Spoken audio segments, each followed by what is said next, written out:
What's up, everybody? Happy Megs Monday. Welcome back to Be Fucking For Real, the home of unfiltered takes and unapologetic truths. What a week, right? I say that every week because every time it's a new week. It's just a lot of shit that happens. So we are about to get right into it. Now y'all know I like to start light. So we gonna start a little light. And um I didn't know this, but come to find out, basketball and strippers go together real bad. Well, at least they thought it did. Now, um, the NBA canceled it, but there was a Magic City night that was scheduled for next Monday. It was the home game for the Atlanta Hawks versus who was it? The San Antonio Spurs, I think. No, it was their game against the Orlando Magic. Now, they were doing this promo night that was supposed to honor Magic City. If you don't know, Magic City is a really famous strip club down in Atlanta. Um, for some reason, the Atlanta Hawks thought that it would be a great night to honor Magic City. Now, who doesn't love strippers, right? I know I love strippers. But strippers and I feel like strippers and basketball players go hand in hand, but not strippers and basketball, right? Like that just doesn't make sense. And it didn't make sense to a couple people. So San Antonio Spurs center Luke Cornett, he published an open letter on his Medium blog, and he basically called on the league and the Atlanta Hawks to cancel Magic City night. And what he said was allowing this night to go forward without protests would reflect poorly on us as an NBA community, specifically in being complicit in the potential objectification and mistreatment of women in our society. And that regardless of how a woman finds her way into the adult entertainment industry, many in this space experience abuse, harassment, and violence to which they should never be subjected to. And he's right. Like, we live in a time where, I remember when stripper culture became glorified, right? And um like I said, I love strippers, so I will never ever ever like slut shame anybody for what they do or how they get their money. But we have to be fucking for real. Like, for the NBA to have Magic City night, it's tacky and it's a little stereotypical. Um, it's a little too on the nigga-ish side. I'm sorry, because even down to the wing special that they were having, and the owner of the Hawks, Jamie Gertz, I hope I said their name right. What he said was this collaboration and theme night is very meaningful to me after all the work that we did to put it together. And today, the NBA officially canceled the event, and I do have the statement.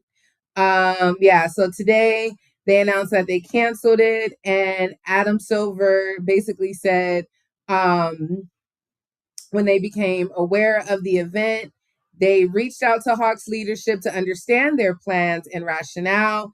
And while they appreciate the team's perspective and their desire to move forward, we have heard significant concerns from a broad array of league stakeholders, including fans, partners, and employees. And I believe canceling this promotion is the right decision for the broader NBA community, because what the fuck were y'all thinking?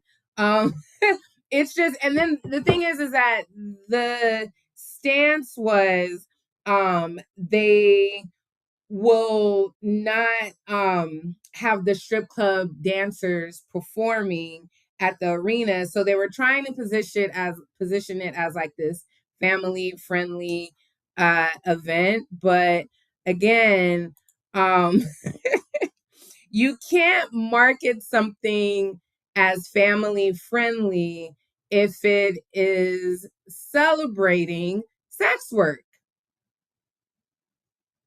Like, some shit we just really gotta be fucking for real about. Which brings me to our new segment, things we need to be fucking for real about, okay?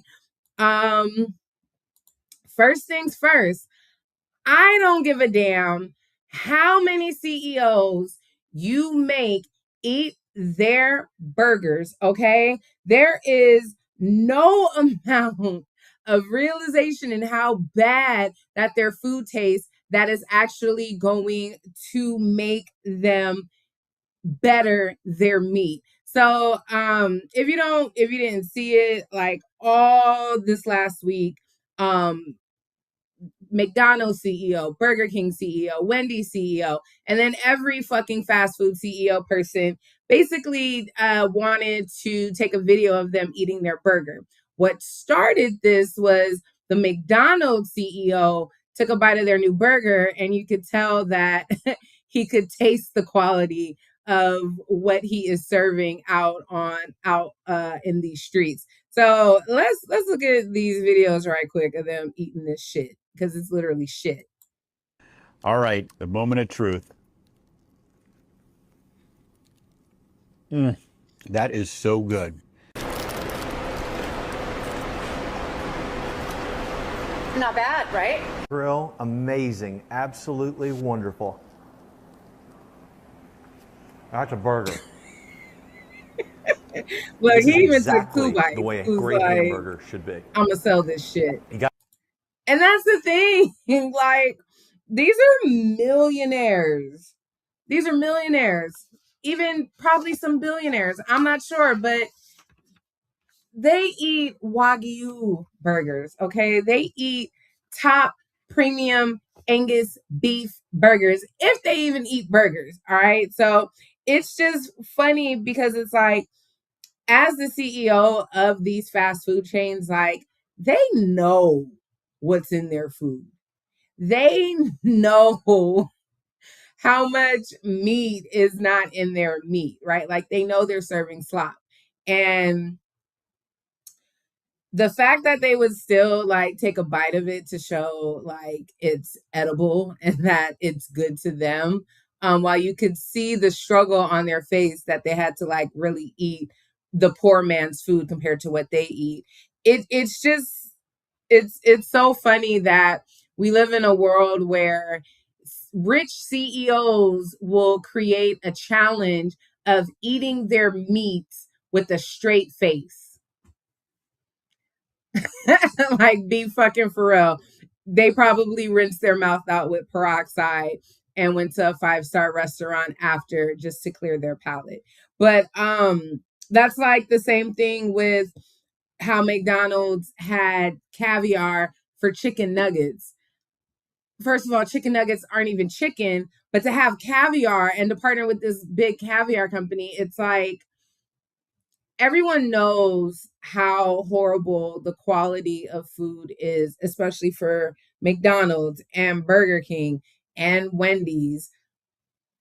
I don't get who they're trying to fool, themselves or the team, because that's definitely some, hey, McDonald's CEO did it and he couldn't take 1 bite. Why don't you try taking 3? Pathetic. Um Another thing that we need to be fucking for real about is Christy Noam was only fired as a performative solution. Now, a couple weeks ago, she was in the she had to testify before Congress about all of the shit that happened with ICE. And so they were calling for her firing, or she was going to get impeached, blah, blah, blah. And so now she's fired, but she's in a new role, a new made up role. But it's performative. Like it one thing about this regime, and we know from his last what's it called, at his last why can't I say the word, what word, his last administration, his last term, he will fire whoever he needs to fire for the scapegoat. And right now, Kristi Noem is the easy scapegoat.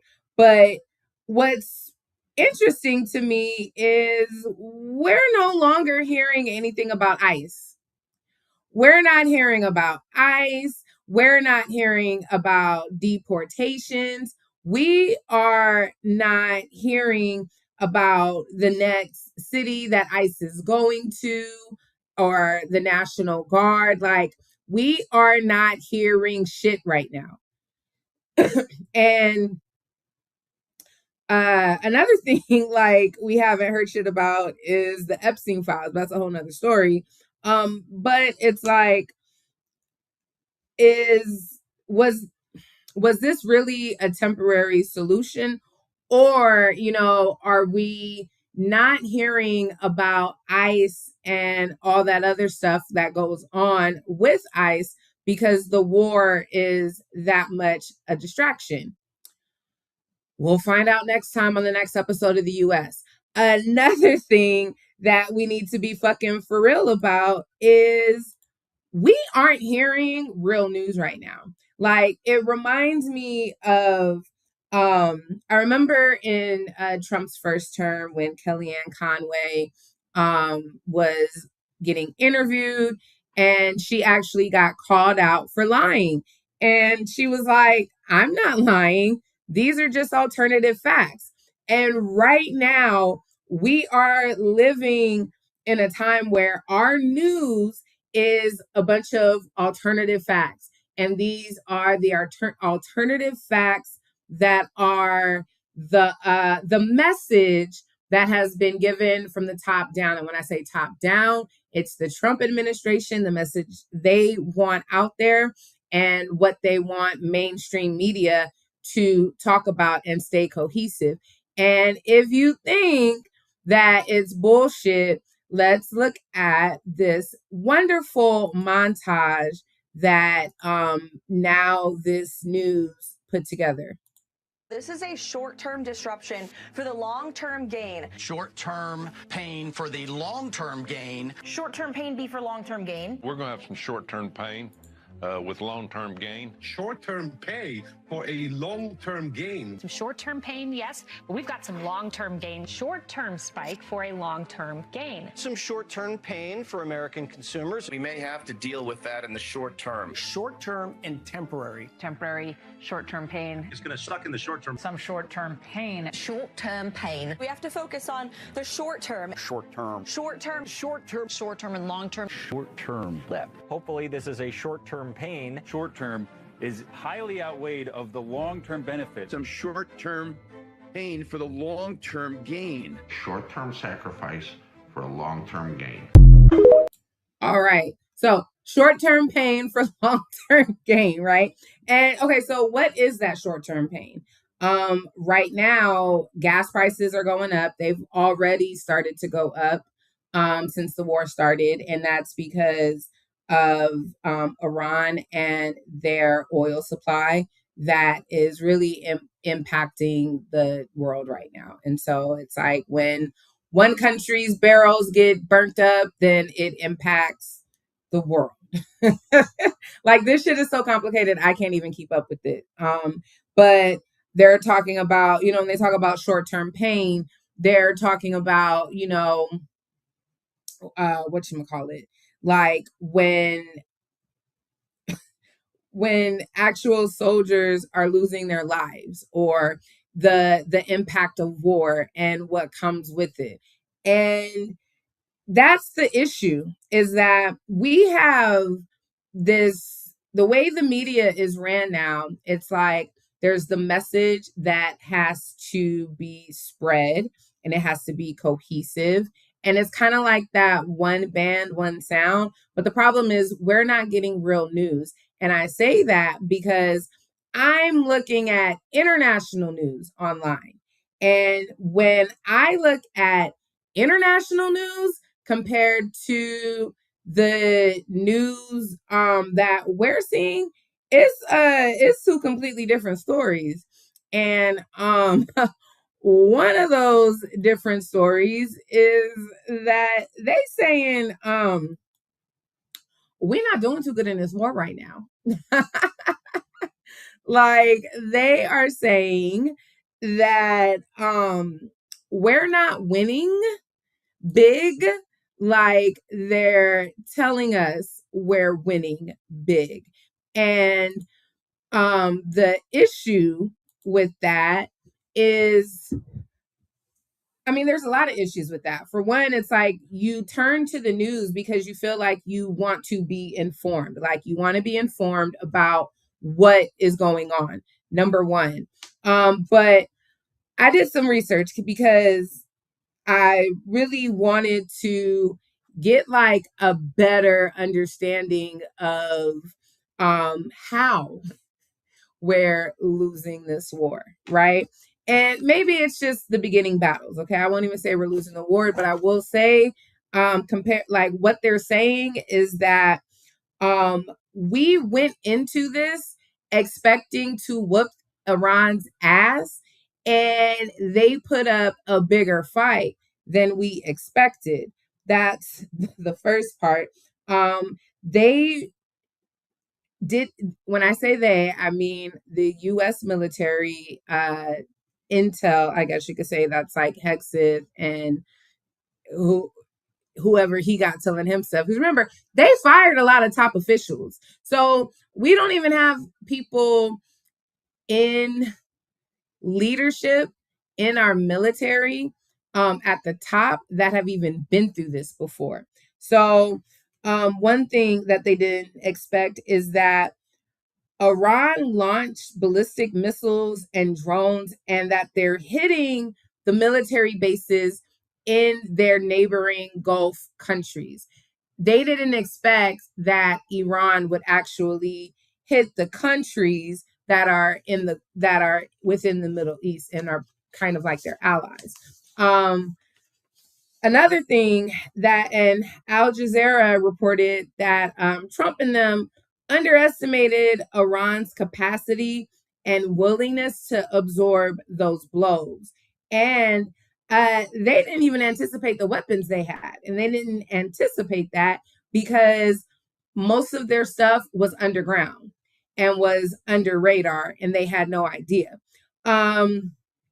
Another thing that is apparent is that we came into this thinking that we were going to win. And so there was no clear plan for what we want and how we're going to get out. Another thing, this war is costing us $1 billion a day. $1 billion a day. First of all, what happened to the government spending that they were trying to cut with Doge? That's a whole nother topic. But Iran's another thing, like, so Iran's top official told CNN that war that we started is, quote, an international miscalculation. Basically, he said that Trump thought he could repeat what he did in Venezuela. And if you don't remember, Venezuela is the country that Trump just went into and kidnapped the president. And we don't even know what's going on with that anymore because we ain't heard nothing. But yeah, like I've literally been watching other news, even news that where they don't even speak English, and I'm watching the translation just to see what is being reported internationally. because we're not getting real news. And excuse me, another thing I've noticed is even the comments, like the comments that you see on our news, no, when they show our news on international platforms, right? So comments today that I saw where it was a tape of Marco Rubio, right? And all the comments were like, oh, he's talking about USA. I suppose he's talking about Trump in USA. Is he talking about his own regime? Another comment section that I saw where it was an international news channel that shared an interview on Face the Nation. And some of the comments were, what kind of journalism is this? Why do every news channel licks US and Israel? The Western propaganda journalism has completely failed. And that's the thing right now. We are dealing with propaganda news. And I've talked about this before. Like if you've watched my shows before, or if you've gone through and watched my video Media Wars, I talked about how we are transitioning to more of a state media. And what that means is our government controls the message that news reports. And that started when Trump became president this time and ABC paid him. And he sued all, who else did he sue? I think he sued CBS. And now, you know, his billionaire friend is the CEO of CBS. And look what happened with 60 Minutes. Like, there have been signs and there has been a buildup. And the crazy thing is that we're only in this war because Israel was going to bomb them. And so because Israel was going to do it, and for some reason we can't do shit without Israel, we joined this war. And when you look at what happened during the election, right? Like, I remember how much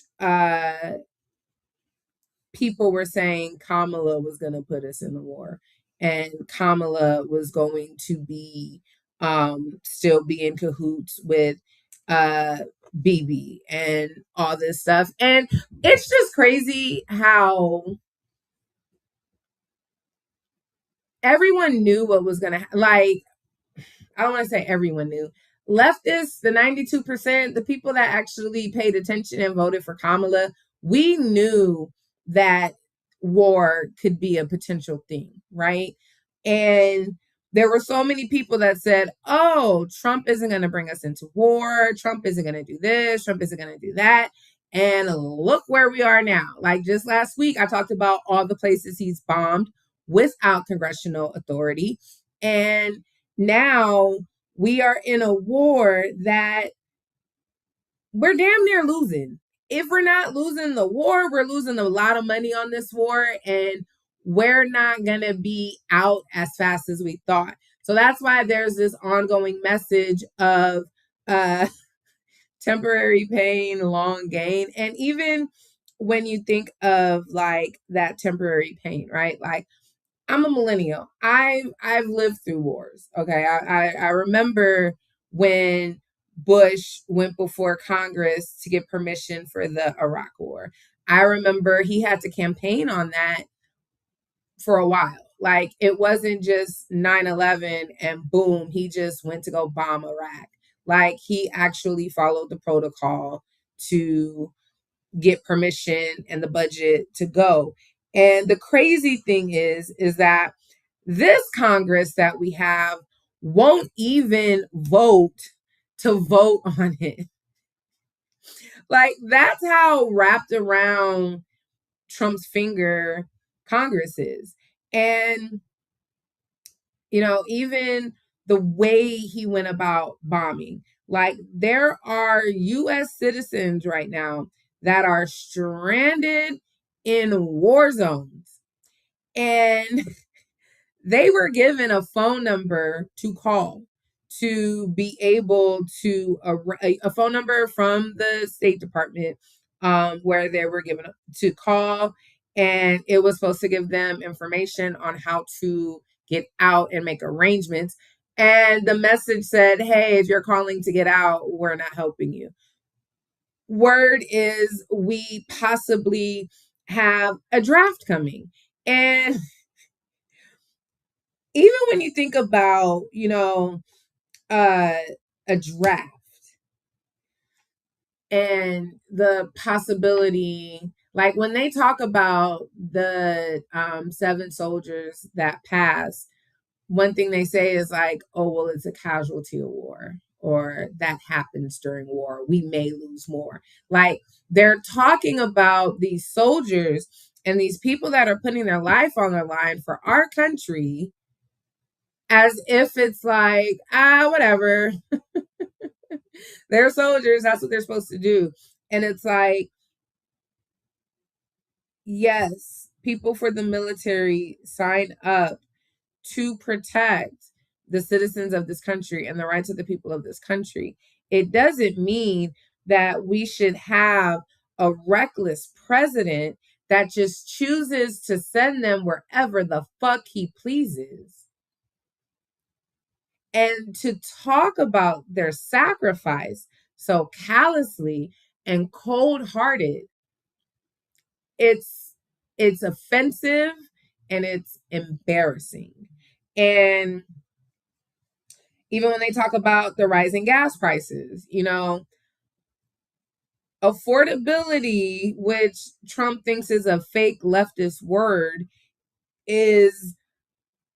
has been the issue since before he became president. When I could have sworn he stole the gas from Venezuela so that way gas prices could go down. So it's like, there's no method to the madness. And that's the issue, is that we don't have a president that runs on order. He runs on bribes, and he runs on the buddy system, meaning if his buddy is doing something, he's just going to join in.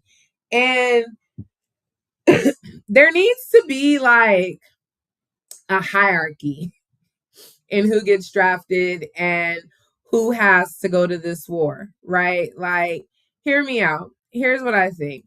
I think first, we need to send everybody who voted for this guy, right? First and foremost, y'all voted for him, y'all first in the draft. Then all the new ICE recruits, I feel like they should go, because they joined ICE because they wanted to be tough. They wanted benefits and all that extra bonuses and shit like that. They've been terrorizing U.S. citizens. So I feel like with the practice that the ICE agents have been given on U.S. territory, send their ass over there next. Then, after you send the new ICE recruits, January 6ers, out of here. Send their asses next, because we already know they're patriots. They will, if they will do an insurrection on their own home turf, I'm pretty sure they can handle Iran and everybody else over there. And then lastly, the white nationalist groups, you know, the groups that are the doomsday preppers and the ones that are like, have been training underground for this shit the last, 10, 15 years, send the motherfuckers in next. Everybody else, I say, especially, if we Democrat, we didn't even vote for this shit. I say we just chill. I say we chill. I say we let them figure it out. And when it's all said and done, then, we regroup and see what America has after this. That's my little 2 cents on it. All right. But, all jokes aside, right? Like, we're living in very uncertain times, and it's one of those things where, you really, really have to, find ways to stay informed, number one. Number two, not only like finding ways to like stay informed, I've said this before, really, really like building a sense of community, because we never know what's going to happen, especially in war right now. Like, it's no telling. Like, prime example, there was like that plane that was diverted. And part of it was, it was like a misconception about whether, and I could be wrong, so I'm not even gonna say, but like it could have been a potential terrorist thing, but it wasn't. But they diverted the plane, pulled it over, or whatever. And I remembered, like, yeah, they stopped taking your shoes off at a TSA, and there's so many things that have been rolled back to where it's like, it's no telling if we are at higher risk of a terrorist attack, but even if we are, what that attack would look like, And so, stay prayed up, stay connected, and most of all, stay informed. And the best place to stay informed, I think, always check in with Be Fucking For Real on Meg's Monday, because we're going to talk about what's going on. And not only are we going to talk about what's going on, we are going to talk about the facts about what's going on, not the alternative facts, not what not what they're saying on the media, not the cue card and the message that was passed down. No, I'm going to do my research, and I'm going to, bring things to the forefront that may not be discussed or you may not know about. And that's what Be Fucking For Real is about. Unfiltered takes, unapologetic truths. I'm Miss Megan Liana, and I'm going to see y'all back here next Monday, 8 p.m. Be Fucking For Real. All right. Like, comment, make sure you subscribe if you haven't, and set that little, that little reminder for when I go live. So that way, if you don't remember, next Monday at 8 p.m., YouTube is going to tell you for you. All right. I'm going to see y'all next week.